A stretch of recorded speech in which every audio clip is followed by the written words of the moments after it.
went out and tried to cut a pine tree down. Fell through the ground like Alice. Oh, what a sound. This must be a nest. I got rocks and sticks against my chest. I'm Alice. Dear Queen of Hearts, I'ma grow you white roses so you can learn.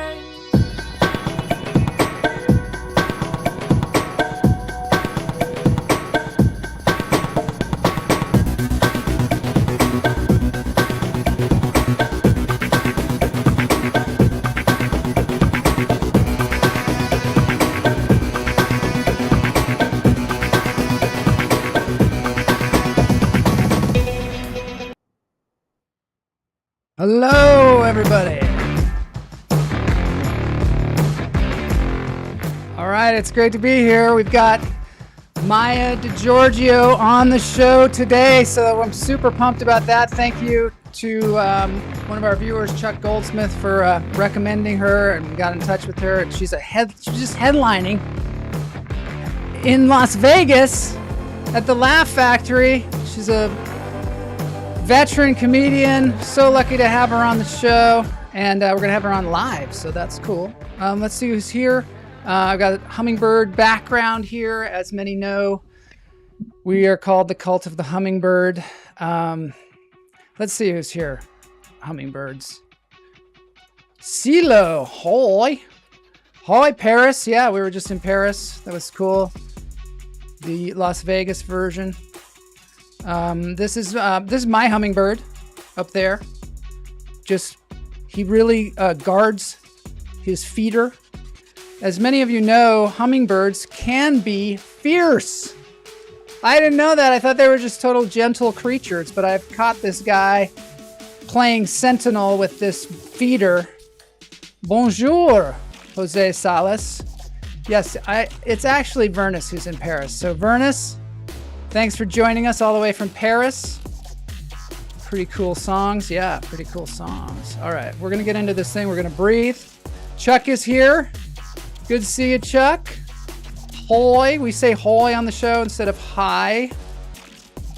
Don't ask me why.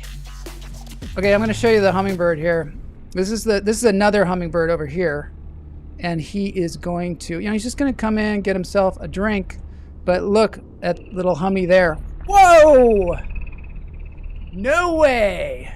Not happening. Let's see that happen again here. Take two. So the hummingbird comes in there on the right of your screen. He's just gonna, bellying up to the bar. There's plenty of flowers on there for everybody. Nope! See, animals can be selfish too, I guess. Or maybe he's got good reason. Survival, right? Survival of the fittest. Here we go. Lunch therapy. Interview Friday. I'm gonna get myself a modem. I'm gonna get myself a modem. I'm gonna get myself a modem. I'm gonna get myself a modem. I'm gonna get myself a modem. I'm gonna get myself a modem. Yes. So here we are. We're going to be breathing as we do at the top of every show before we get to Maija. In through the nose, out through the toes. While we're doing this today, we have a special treat. Let it go. Special treat. This is from the website Nadiana. Guy plays, he's a phenomenal handpan player, and here he's playing with Bhaskar Das, who's playing the flute. It's going to help us relax today to meet this great comedian. As Howard says, she's hilarious. I believe Howard Aronin, he is an aficionado of comedy. So funny. Mike Knox is here. All right, Mike Knox was a guest on the show. Hopefully he'll be on again sometime. Nice job, Chuck, going out and finding the talent. I've got my birds aren't real shirt on, yes. Anybody knows about the phenomenon, birds aren't real? Google it. It's fun. Just fun, all fun. Hoy, Player One. Player One is joining us again from wherever, from the multiverse. Swords on their faces. Yes, hummingbirds, they do. They've got swords on their faces. Hummingbird Starbucks. I love it. All right, in through the nose, out through the toes. Jason Edelman has returned. Fantastic. Great to have you here, Jason. Let it go. Shaking it out. We've got some surprises for even Maija today. She will be surprised, I promise you. In through the nose, out through the toes. Hold it. Let it go. So great to have this handpan music to calm us down in the beginning of this show. Nadiana graciously allowed us to play this. Go to his YouTube channel. It's so awesome and make you feel good. A crew of hummingbirds robbed a bank. It was a sweet job. Yeah, I love it. All right, let's get on with it. Check out more from Nadiana and Bhaskar Das on the YouTube channel. All right, here we go. Now we're talking. The storm is brewing, as you can see. There is the billboard. Maija was just in Vegas. She was just in Vegas. We're now going to be greeting her fresh from doing headlining in Las Vegas, which has got to be an incredible experience. And also just seeing your face up there so large on that Tropicana sign, that's super cool. So hopefully that will happen to many of us. Many of us are comedians around here. Yeah, that's crazy cool. I made this background, myself. I forged it, yes. So Maija's in the green room. She's with Boney. They're hanging out. Hopefully they're not doing too many bong hits in there because Boney can talk anybody into it. Anybody. You know, you're like, hey, I don't like to do that kind of stuff before performing. And Boney's like, just one. You know, it's just the way he is. All right, it's Interview Friday. Let me just tell you something about Maija. She's been a comedian for over 20 years, maybe more. She also has performed with some of your favorite comedians, Dave Chappelle, Kevin Hart, Bill Burr, Dane Cook, Wanda Sykes, Louis C.K., Mike Epps, Tracy Morgan. And they all love her, and she's fantastic, and it's really cool. And we're going to have her here right now for Interview Friday. Here we go. Here goes.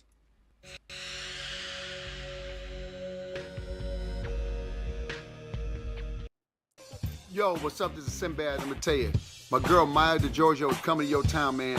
She is funny. I mean, really funny. I mean, and town sing, does it all, got a crazy lineage. But I'm basically saying, man, y'all need to go see her. If she's in your town, Maija DiGiorgio, Sinbad approves this message. Maija, how was that? So, man, that's cool. Got build you up enough. Okay. Hello, I'm David Chappelle. That is Maija DiGiorgio. She's coming to your town soon. Check your local listings. I've known this woman for over 20 years. It's worth buy a ticket. Check out, support your own. God bless the real comics forever and always. My mother was over the top. My mother was so indescribable, I literally had to Google a description of my mother to actually describe her to an audience in comedy. My mother, I found her in an article in Jet magazine in 1955. That's impressive. That's like having 50 million Instagram followers and talent. No, sorry. And the description was, they described my mother as a Negro songstress who performed in opera houses all over the world, got the key to the city of Paris at the age of 18, that's 10 years before the civil rights movement, a UN ambassador of goodwill that sang in 7 languages, that was a concert-level pianist that soloed with the Cleveland Symphony at 12, which is why I'm a comedian. Yay! All right. I played that clip there because I wanted to just get people to know You have a very unique background, and I really am happy to have you on the show. Thanks for being here. Thanks for taking time during your lunch. Thank you for having me. I'm grateful. It's great to have you. So, okay, I want to start right off. You have a kind of a Bronx Tale kind of upbringing, although I was in Brooklyn, I suppose. What was your dad like? Well, my father is actually a first generation. I'm the first generation. My father came over when he was a kid from Sicily. He was born in Africa during the war. Wow.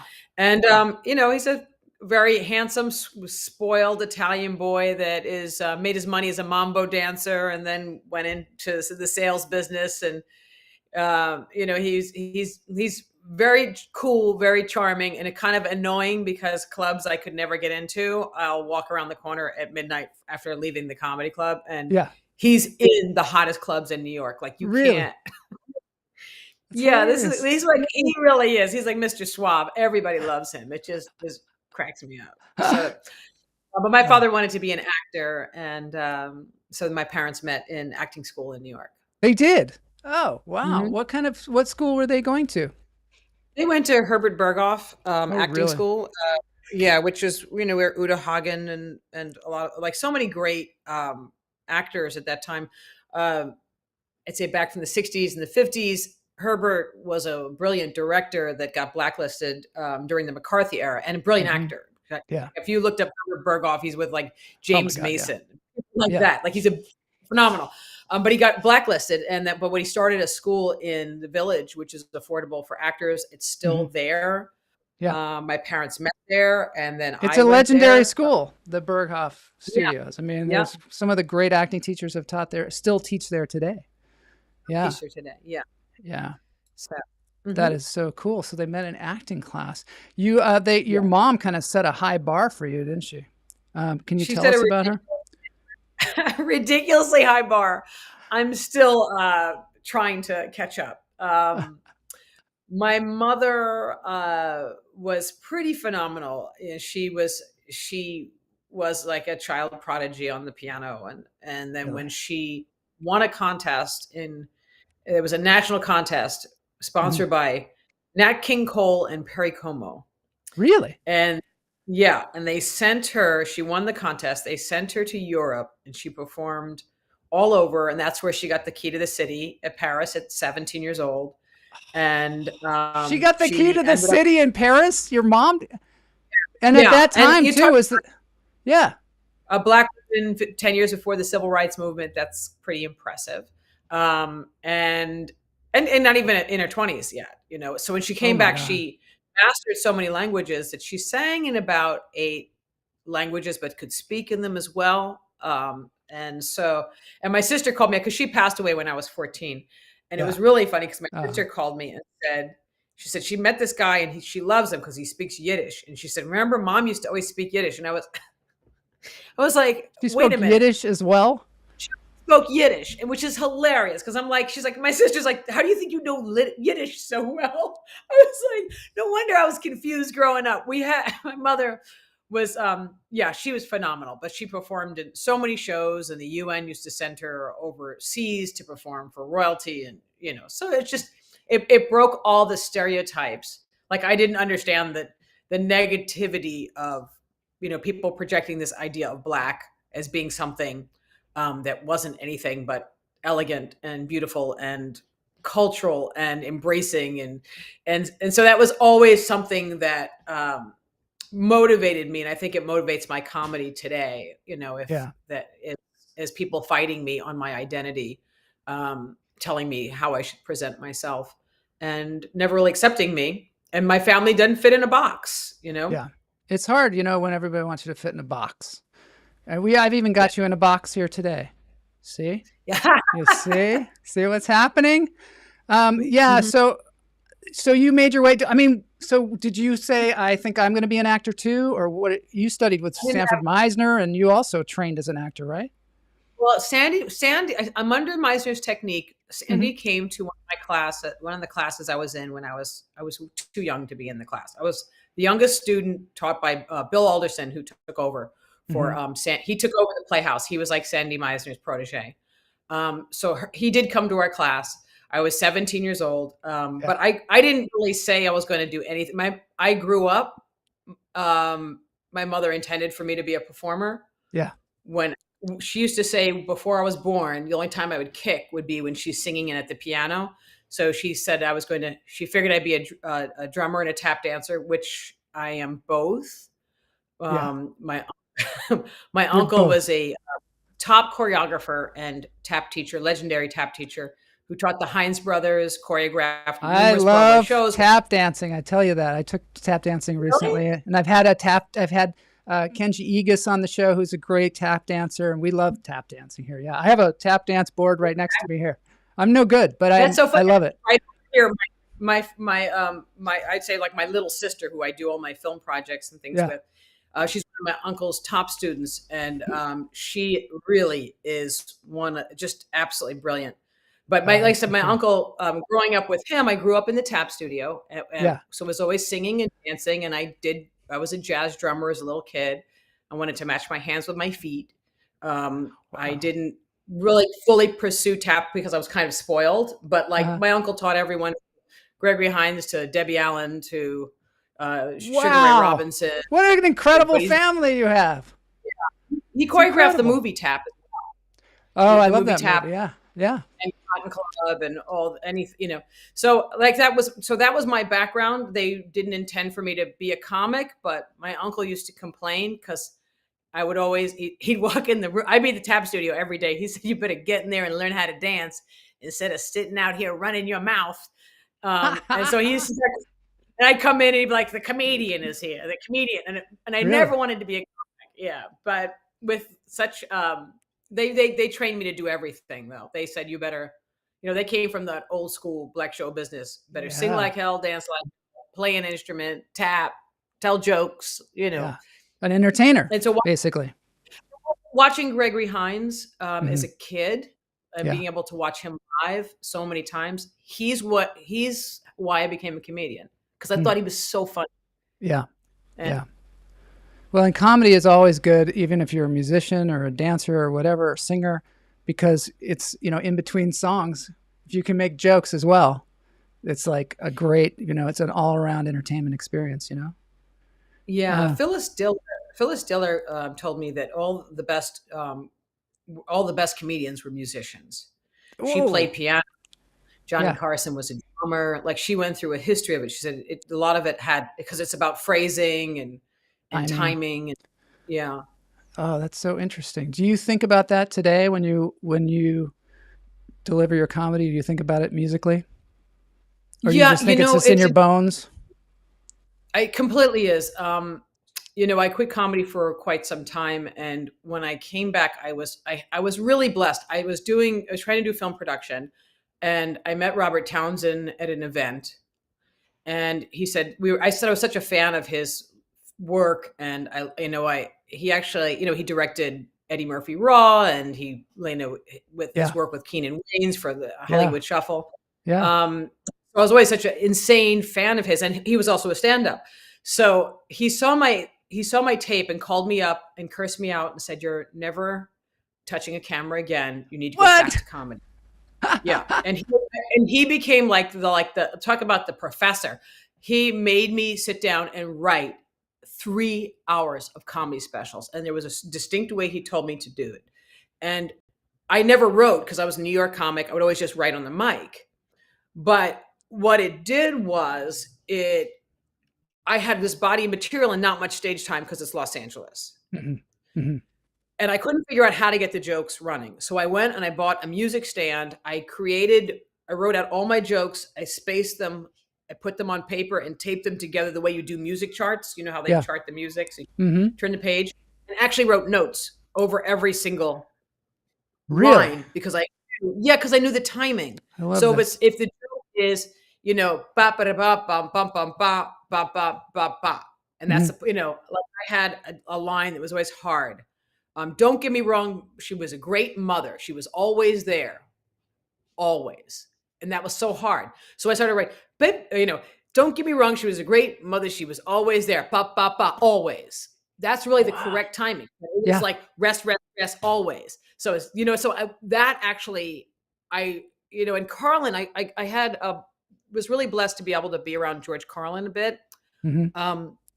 And he said he would write every word and he would lift it. I've heard that.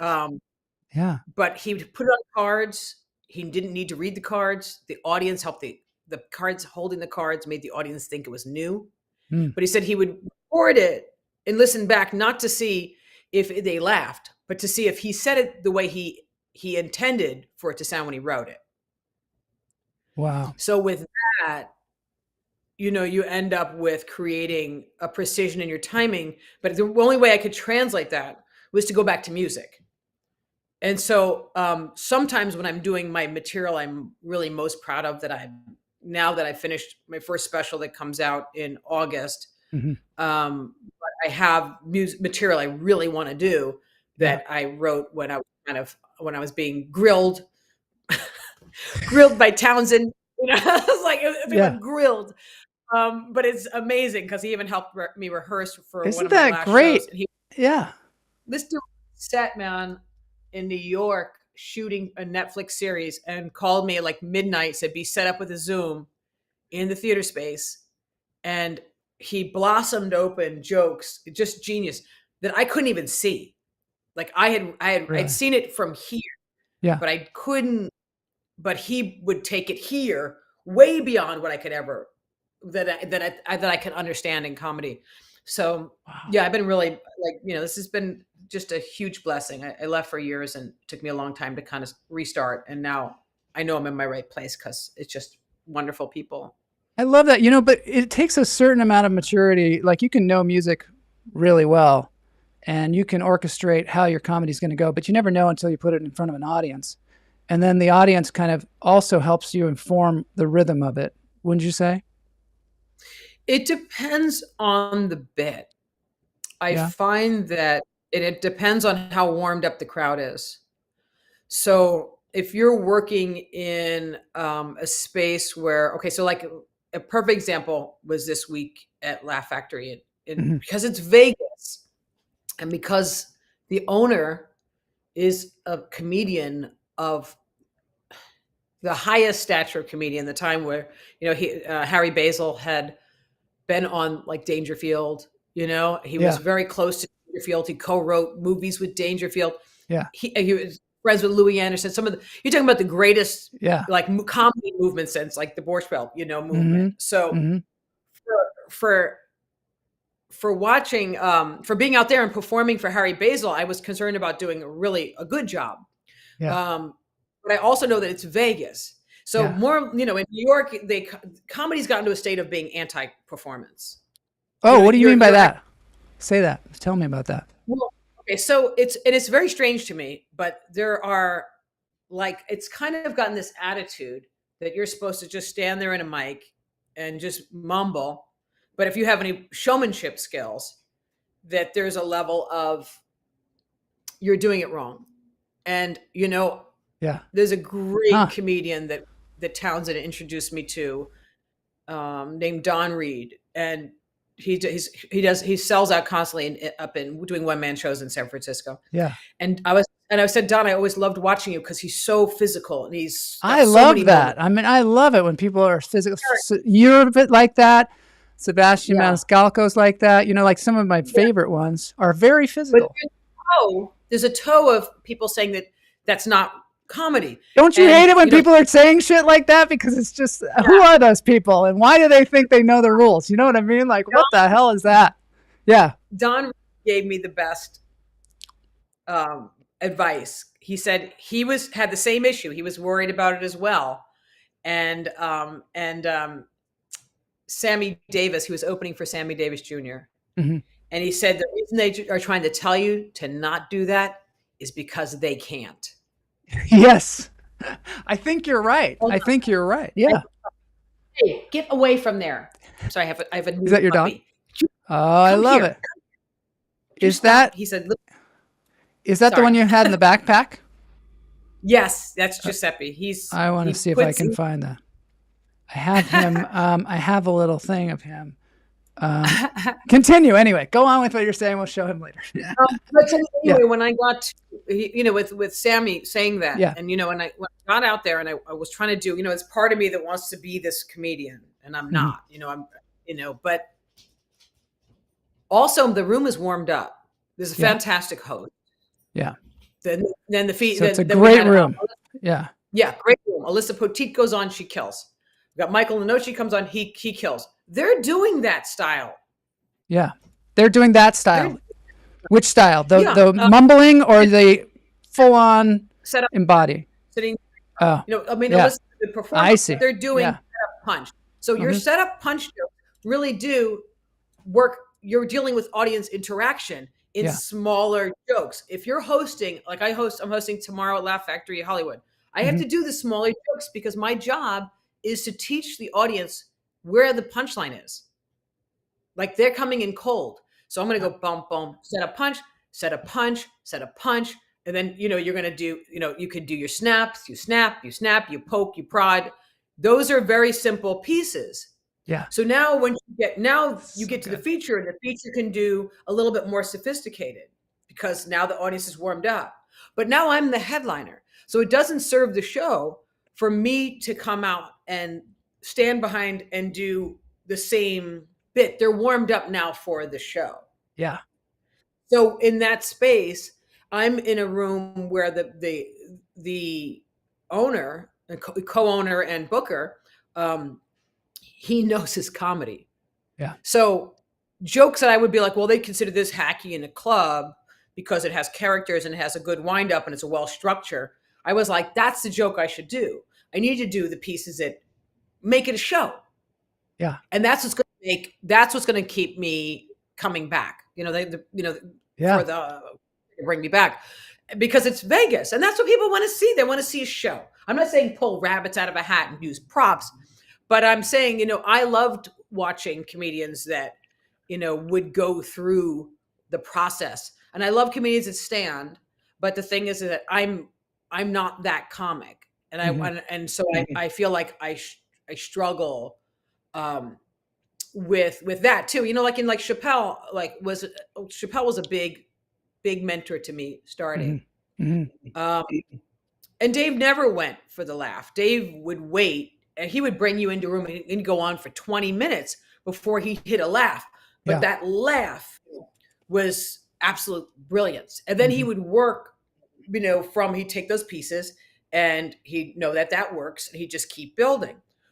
So in a way, he said to me very early on, I came out of, a Def Comedy Jam and stuff. And Dave was saying, you don't, you've already mastered setup punch. You did that in those rooms. So now it's time to go on to something else. And so you just, it's a matter of growing. And sometimes it's not about the audience and timing it with the audience. It's about timing it, knowing you're in front of a live audience. Like if I'm having a conversation with you, I don't want to, a mental patient would just, I don't want to be like, I'm sitting here like a mental patient. I'm having a conversation and I'm drifting off and I'm having a conversation because I'm so focused on what I'm saying and not the person. And we do that in life. Yeah. But in comedy, you still have to stay connected. But it's almost like boxing. You jab, jab, jab. And you can do 1,000,000 times in the gym a combination, jab, cross, hook, uppercut, jab, cross, but 90% of the fight, you're not even going to get that person in front of you. Yeah, so right. So you can't use that stuff. You'll be winging at nothing. So a good host will set that audience up, and a good feature will set that audience up so that the headliner can come out and do combinations. So good. Yes, it's so important what you're saying because a lot of us as comedians get thrust into a situation. This happened to me where I was going to be the feature. I didn't know about it. I didn't know this part. I had to, and in fact, had to Google it afterwards because what I did is I got to the show and the headliner was like, "Oh, you're not going to feature tonight. You're going to host." And I didn't know how to. I had hosted my own show in LA, but that was a different thing than being in a club. Where you have to do a very specific thing, and maybe there's even a raffle at the end of the thing. And you also, and your job is to set the stage for these other performers and get the crowd excited and just exactly what you're saying. there is a progression, I guess. This is a tried and true progression from host to feature to headliner that gets the crowd in the right space to enjoy comedy at its best. And it's hard to, as a feature, I would want to do stuff that I was like, oh, I love this bit, but the show isn't about me. Yeah. So like, there's only so far, like it's, there comes a point where you can do a little bit of it, but you don't want to pull the audience so far there that, you have to be somewhat of a team player. You want to shine, but you also, it's kind of being a team player. And also when I tell this to young comics a lot, because I think that young comics they watch like Pryor, or they watched like, they go back and they study first thing, whether they grew up with Pryor or not. Everybody goes back and looks at these comics that were so edgy.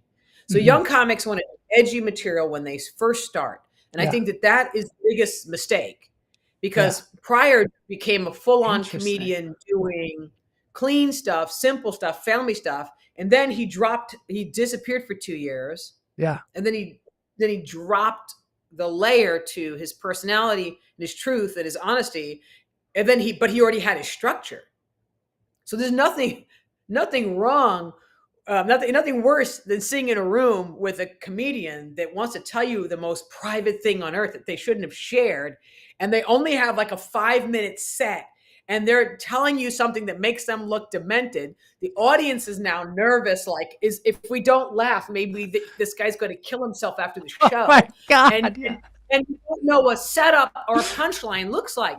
It takes a long time to understand there's two jobs of a comedian. There's the performer and there's the writer. And sometimes the writer is not ready and the performer is more ready. And then sometimes you have, like, it takes a while to understand, is it your structure? Is it your joke? Is it what that looks like? You got to crawl before you walk. It's like going on to say, well, I watched a home run baseball hitter, so I'm going to go and hit a home run. You don't even know how to hold the bat. Yeah. And so, and because of, I think, social media, it's gotten people to a point where doing there's people I really, really love that are on social, and I work with them as comedians. Mm-hmm. And it's almost like we're doing two opposite jobs. Mm-hmm. Like they're like, okay, there's like a Daphne Springs or Trevor Wallace, and they're doing comedy, and they're having to go through the process of what comedy is. And they're getting great opportunities because they have millions of views. But at the same time, I'm almost like, they have their formula of what they're doing. And I'm trying to figure out, how do I do social media like them? Like, how do they tell a message in a visual box that small? And like, so it's like there are two different crafts in some ways.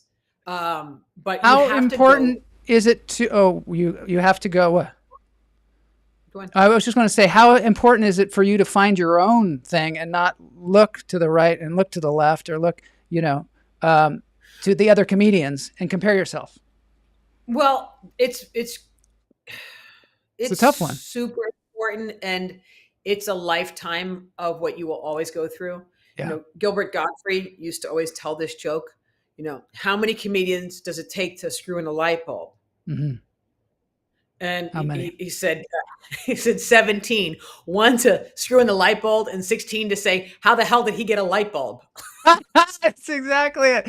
Well, I'm always thinking, of those weird programming, the weird things like what you were saying at the beginning of the show, how people are saying, no, that's not the way you do comedy. Now you stand at a microphone and you do punchlines and you don't act anything out.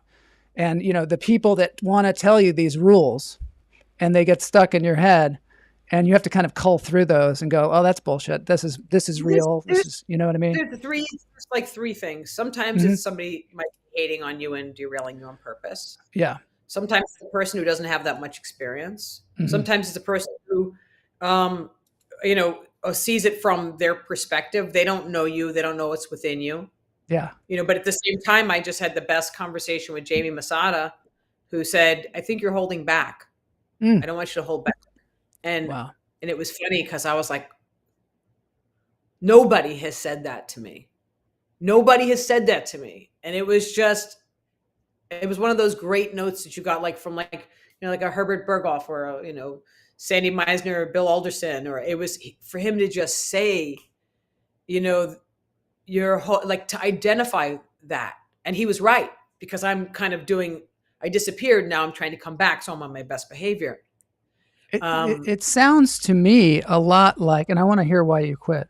And I think I have something that's indicates something about this, but it sounds to me like mentors have been really important for you in your life. Is that true? Yeah, and very early on, I had great people. I had great mentors that made sure they said, it's a company you keep, and you have to. And I've also kept company with people that have derailed me too. But they always said, if you succeed, Norman Vincent Peale used to say that. My friend Dr. Philip Goldfeder they would always say, you have to have that role modeling and mentorship, and you have to find. And Townsend used to say it, finding your tribe. I think that was the hardest thing for me, is finding my tribe of. And once I could find my tribe, and I had my support that supported people who could see within me things that I didn't even see, then they helped me goal set, like Robert, allow me to grow more and continue to push and reach for characters and reach for, moments, and allow myself to have a lot more complicated style, those were things that only having the right mentors and the right vision, and those people saved my life, How do you know? Let's say there's a person looking for a mentor. How do you know when you have a mentor that's right? Because my mother used to say, yeah.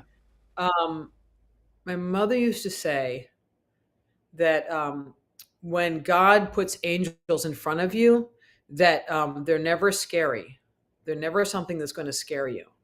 And being on my own as a kid, after my mom passed away, I had a phenomenal mother, and she set me up for so much in my life. And so, with such a short time that I had her, I do know to look for angels. And I know when someone tells me something, even like Lucian Hold, who used to run the comic strip, and he was so hard to get along with. But I even remember leaving, walking away after he sat down and had a conversation with me, and I'm walking the streets and saying, that was an angel speaking to me. Yeah. We all have this light within us, and we all can, when people are on balance, it's almost, I don't care what your background is. Even the Buddhists talk about it being, to reach the level of the Buddha and coming out of animality, that there's different layers, and when you reach the Buddha, you start to do things that are good for everyone. They don't just benefit you, they benefit everyone. And so, with that, you find people that are willing, that are genuine, and you start to understand that sharing and helping others only comes back tenfold to you, and that's one thing that it's taken me a while to learn and trust. But and how does that manifest itself in your life? Helping others? Do you do charity work, or do you say I help others through my work as an artist? I think it's numerous things. It's almost like what life presents in front of you. I mean, I'm one of those people that don't believe anything's an accident. I just don't believe things are accidents. So that you find people that, and you can feel their energy. But for me, it's been whether, with even the pandemic, it's been going out of the way to help family. And I've had other families saying, well, that person's difficult. Why should we go there? And I'm like, you know what? They just cursed me out. They are difficult. And I made a decision. I said, well, I had this friend, Caroline, I look up to, and she always does the right thing. And she always looks out for people. And she's always prayed up and spiritual. And I so look up to her, bad energy just melts when she's in the room. And so, I thought, well, Caroline would go back up there. She wouldn't just leave her in the hospital and say she cursed me out, so I'm gone, So that's why everybody else well, forget her, blah, blah, blah. And it was no, you go back upstairs. And I did. I went back upstairs, and not 2 hours had gone by. I got a call to work this beautiful club. My agent called. All of a sudden, it's weird. As soon as I do something that is completely selfless, that I even say, I don't have the time to do this, but I know it's the right thing to do. I end up with, getting booked in Vegas or getting a special, and it literally comes like that. There's a point where you still have to self-care, and you still have to say, I cannot get fully distracted. Mm-hmm. I have to also know, like, to protect myself from, they say that, like, distraction is a demonic energy. You know that? Yeah. Do you know that? Yeah. I think I read a book about this, about artists, and it's written by this writer. I wish I had it off the top of my head, but he was talking about that, about how you can get yourself into a shadow career, even where you are basically doing something that is distracting you from your actual purpose. And I think it's true. Sometimes distractions can be the devil, and to your art, to your life, so even living fully. Yeah. So you have to know when to set boundaries and when not to. Yeah. And that's one of the tricky things of life, I guess, right? It really is. And that's why it's always important to, like I said, the people I look up to the most, whether they're, whatever background they are, whether they're just people who are into, the universe, or the people who are into Abraham Hicks. I have friends like that. I have friends and family that are Buddhists. I grew up as a Christian Scientist. I grew up with, so it's like growing, and not Scientology, Christian Science. Christian Science. Right. Very big different thing. Very big different thing. So, but you grow up, but you have to preface that. You have to explain everything to people.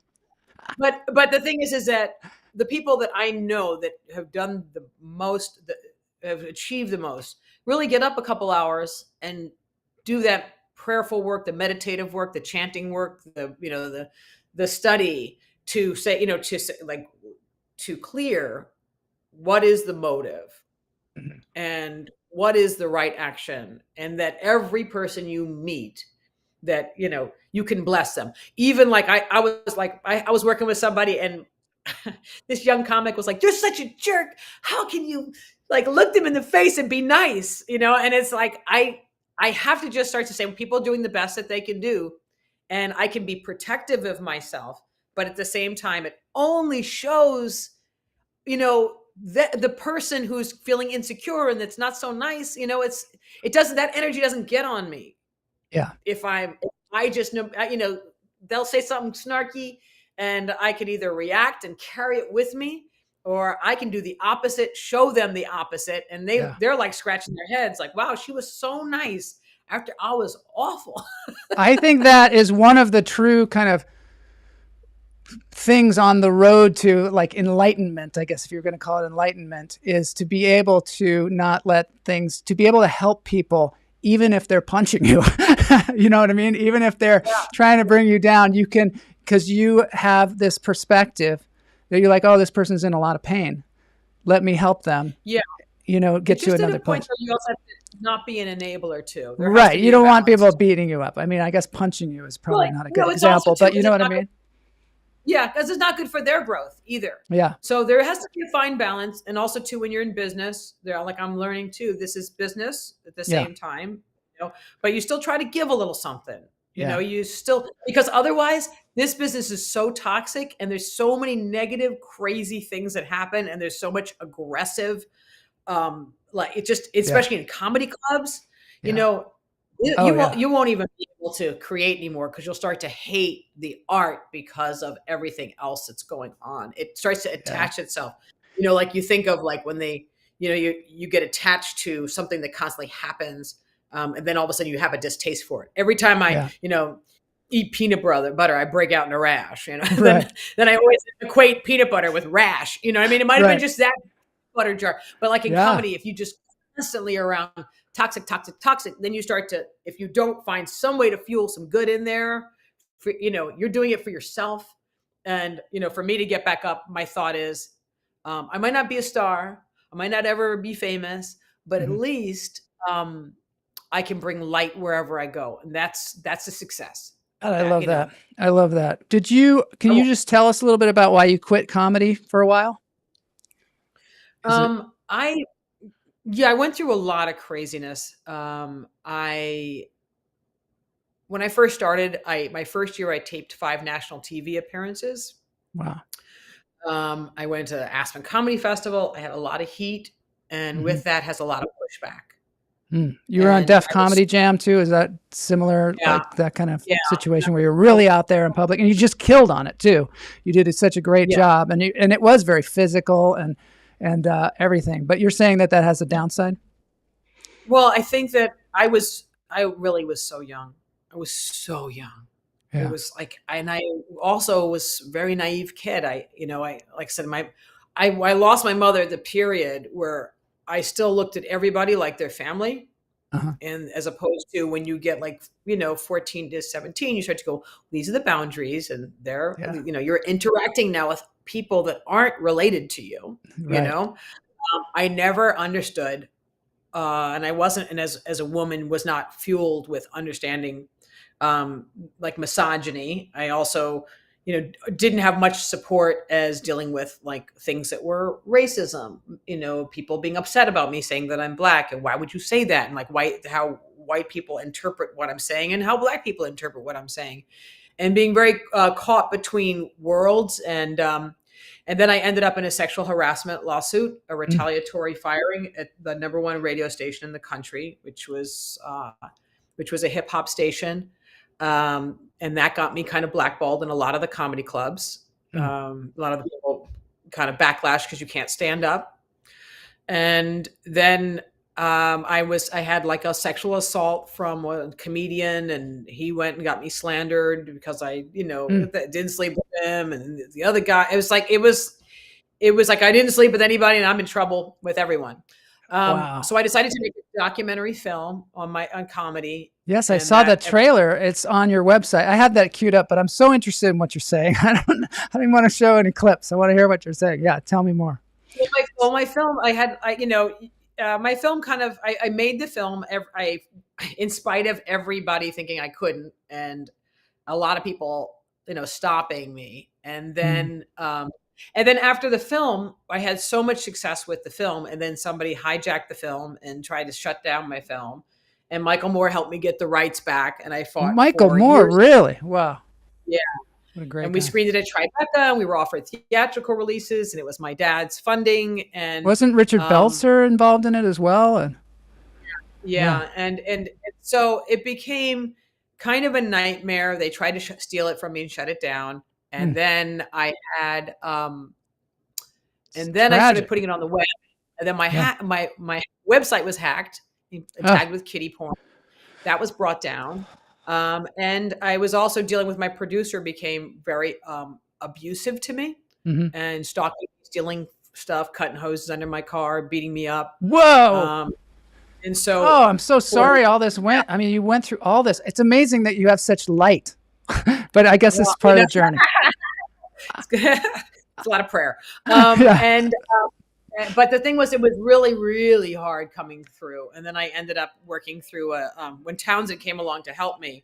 I was having problems with my memory. Like I couldn't, like I'd get triggered by something and I couldn't get my memory back. Yeah. How did you get it back? And I went to a domestic violence recovery center in Los Angeles and worked with them. And they really had to retrain a lot of my how to handle certain things and understanding what was triggering me and how to protect myself and insulate myself. And that my memory was the issue with memory is if you're dealing with such a level of trauma, you're just trying to get through it. So you're trying to ignore it because you're just trying to if you have a crazy person there, you're trying to calm them down. Yeah. You're being threatened on all fronts. Like this guy would threaten everybody I worked with, call clubs, stealing box office money, like crazy. Oh my God. Well, this is unbelievable.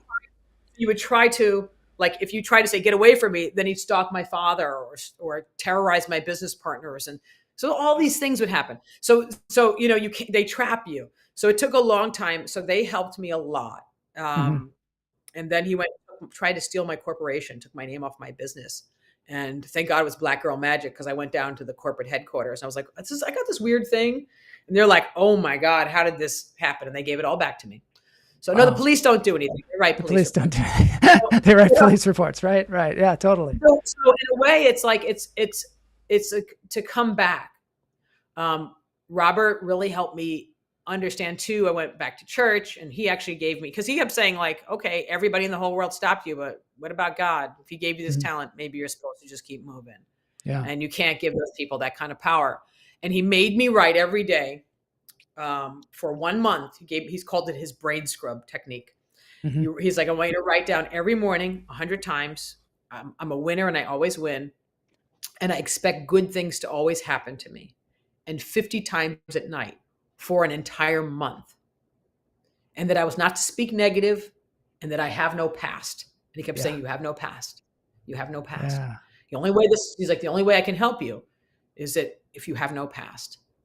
Wow. To say I have no past.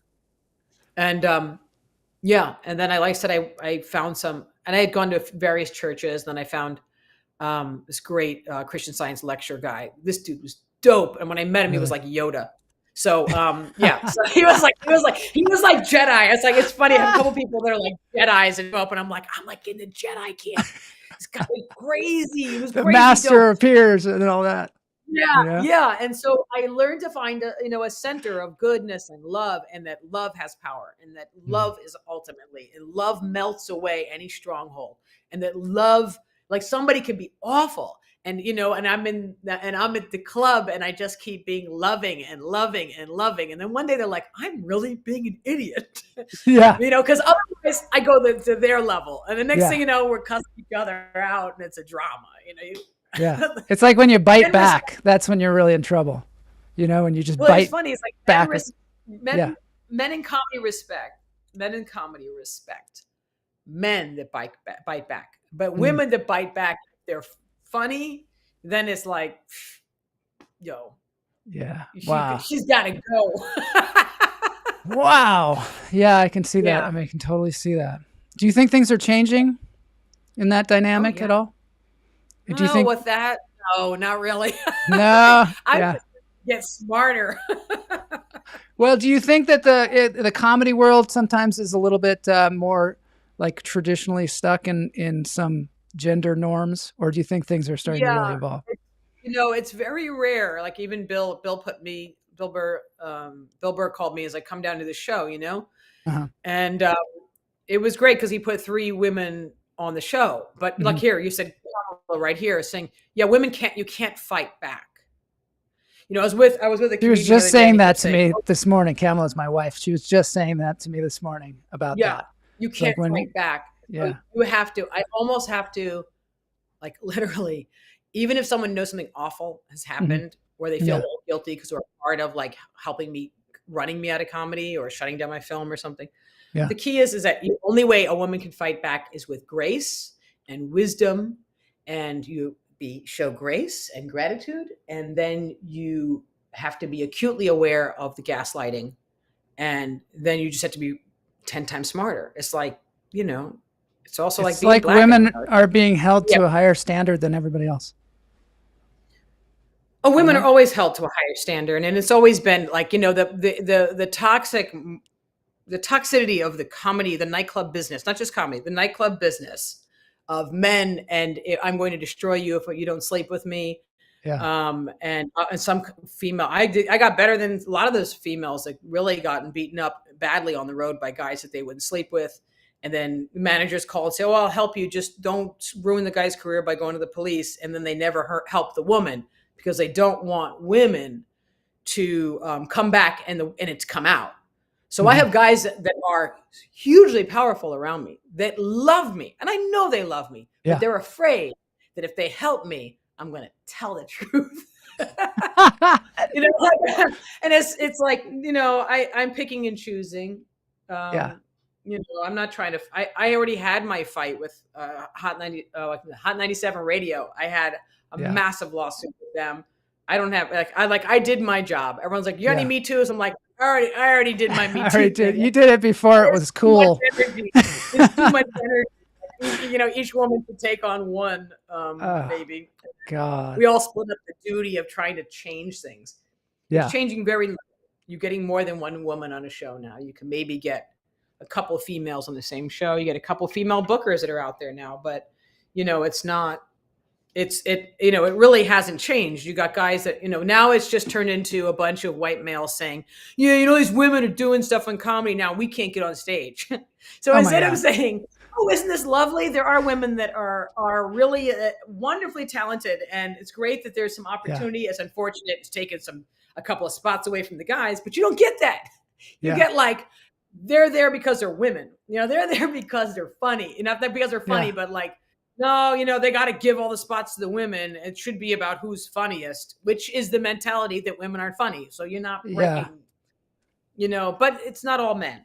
And, it's not all that. It's just some.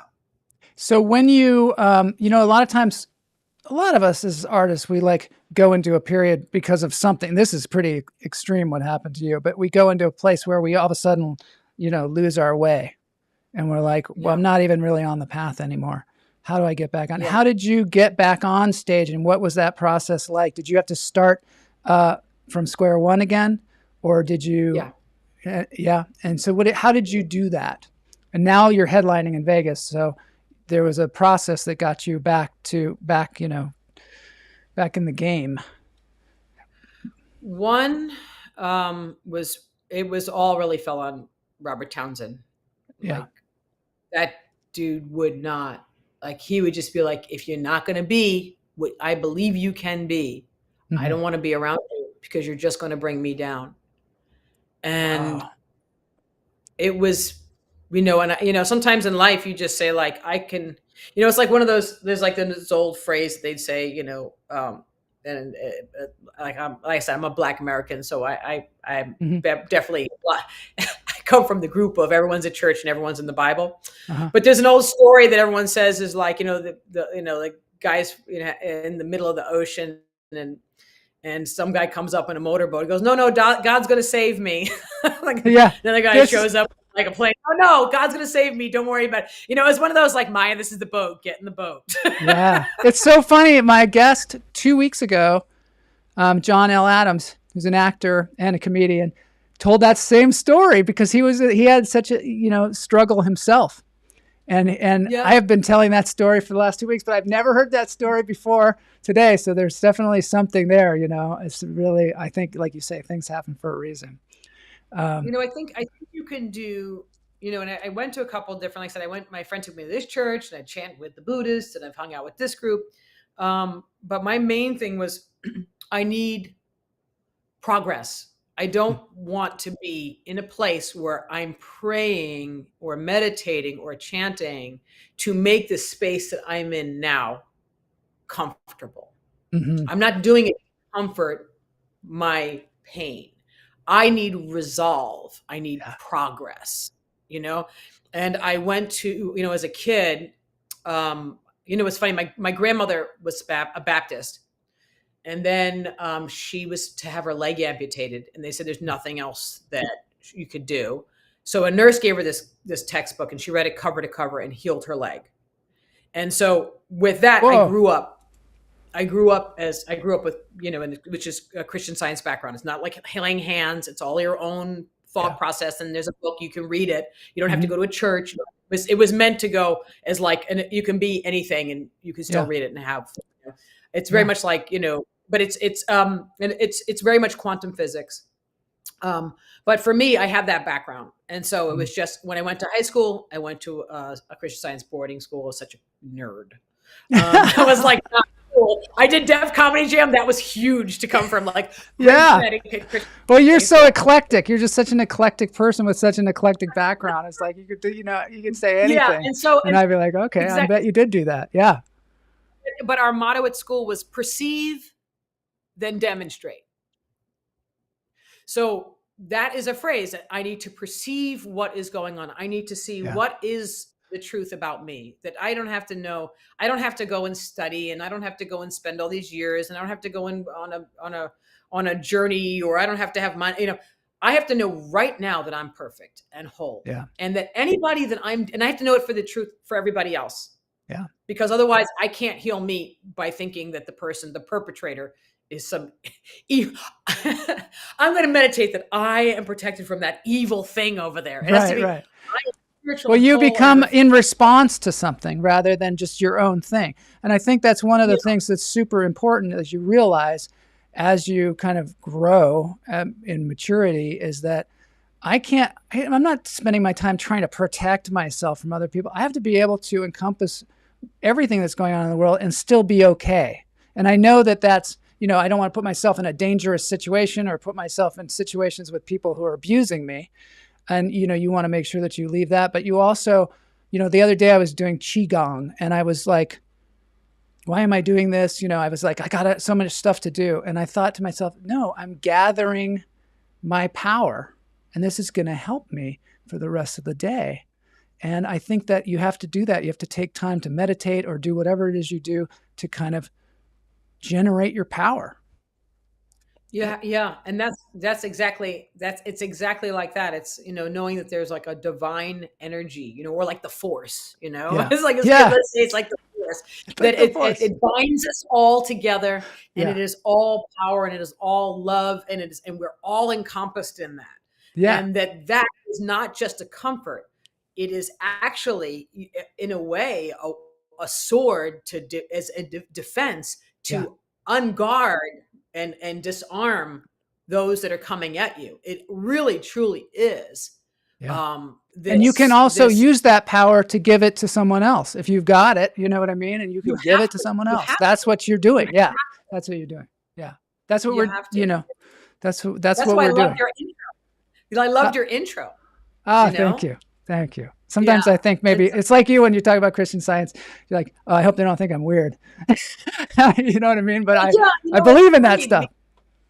Well, it was funny because, like I said, it was really like this woman was an invalid. She found some healing out of a story of Jesus healing, and it was like everybody has it within them. It's not like that there's a patriarchy, and not that there's a this. Is how do you do it yourself? And she ended up healing all these people in the 1800s. They would have died if they went to the hospital. So she just started a college for metaphysics. Like, what's your alternative?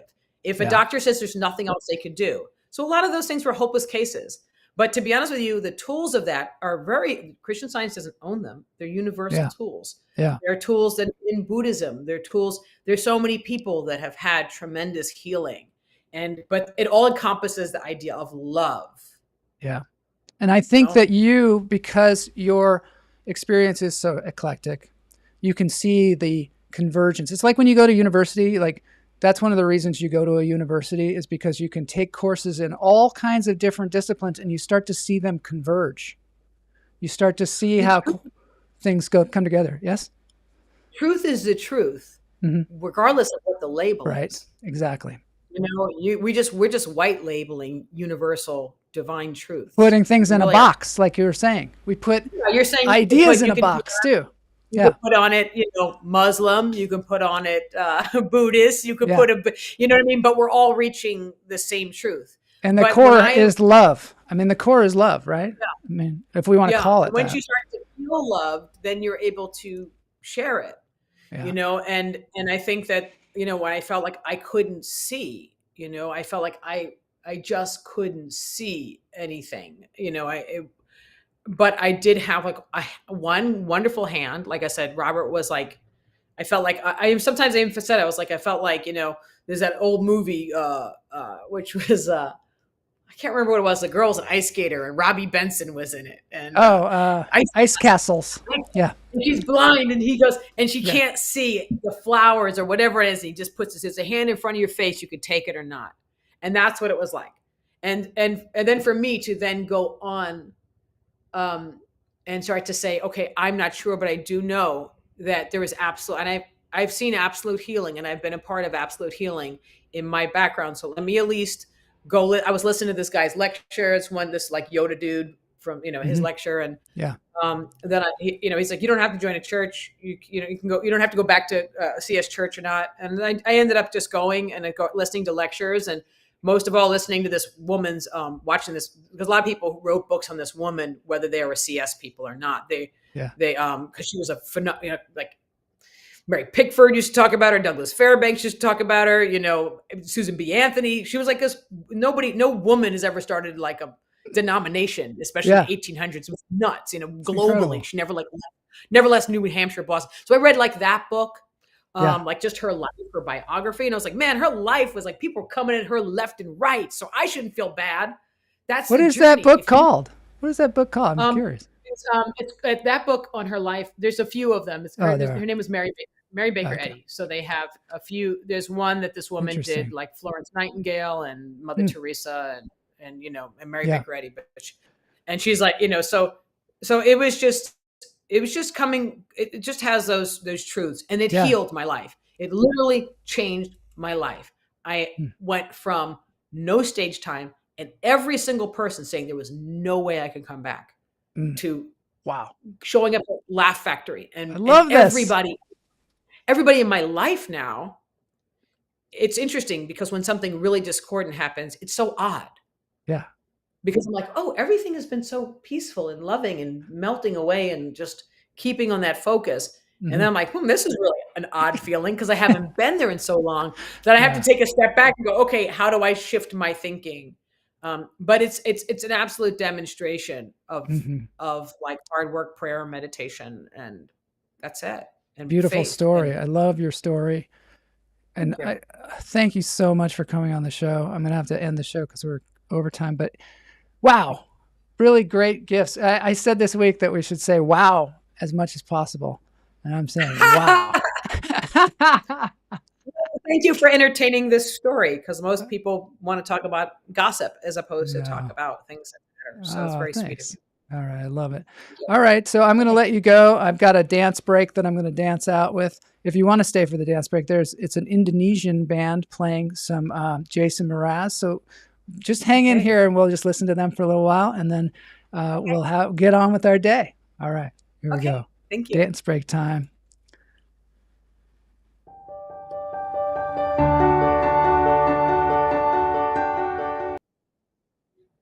All right, here they are. Superlax, they're called. And this is from Indonesia. They said I could play this on the show.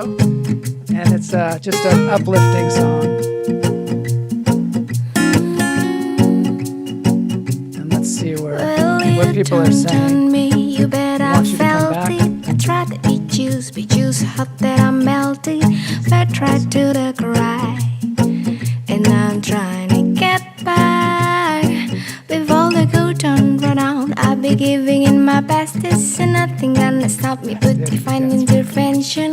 Break in my turn to win someone learn some. But I won't hesitate no more.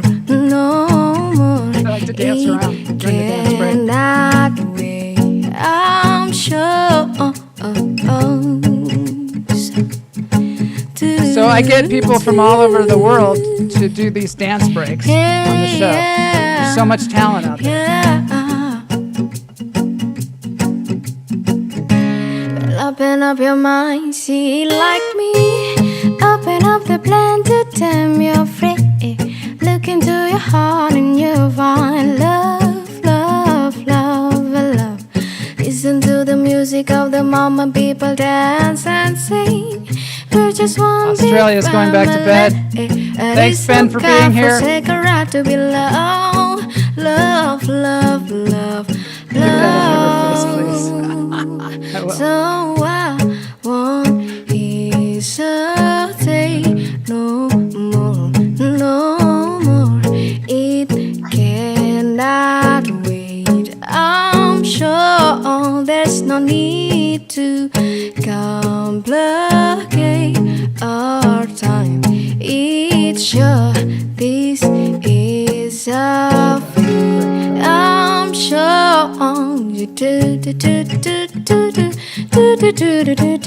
do you want to come? Said don't walk closer, dear. In your ear. All right, thanks everybody for joining us. Thank you, Maija, for being here. Everybody wants you to come back someday. And you can see Maija if you go to her website, milliondollarmaija.com. You can see where she's going to be and check her out. I'm sure you'll want to see her. All right, thanks. This has been Interview Friday. And we'll see you then.